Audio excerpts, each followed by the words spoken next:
در قسمت مقاومت وجود نداره. خوشحال سادات پر مقاومتیانو سخت ګزارو کړی وایي دا یوه تبلیغاتي ډله او مشران ایران ته تښتېدلي.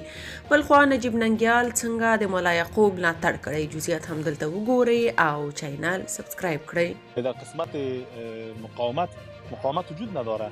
مقاومت ما که معلومات اخیری می است که قماندان خالد امیری و حسیب هر دویشان در ایران پاسپورت میگرفتن تقریبا یک ماه پیش، 15 روز پیش. من بیخی دقیق اطلاع گرفتم، دوستا به ما گفتن که اینجا آمدن.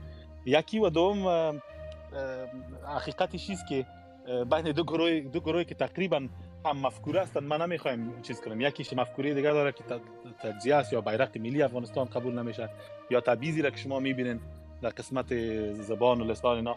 ما خود در او جبهه ندیدیم، حقیقت بر شما بگویم. اگر فرض کنیم جبهه مقاومت که رهبریشان معلوم است و دیگر معلوم است، معاونین خود یا افراد خود از تمام اقوام میخواستن دعوت میکردن، ما باز میتونستیم که یک جبهه ملی است. یک و دوم شما نام حسیب گرفتیم.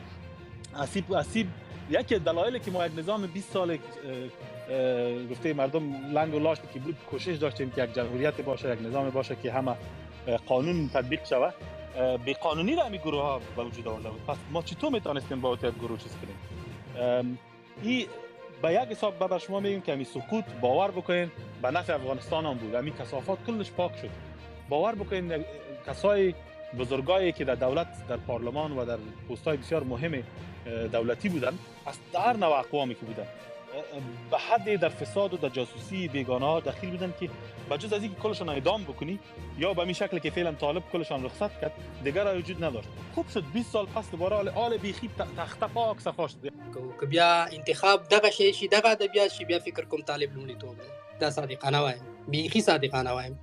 که انتخاب نهایت کې مجبوریت بالکل که انتخاب دغه ادبیات وي، دغه ادبیات انتخاب وي، زما انتخاب بیا ملا یعقوب دی. که تاسو په دې اړه څه نظر لرئ په کومنټ کې شریک او چینل سبسکرایب کړئ.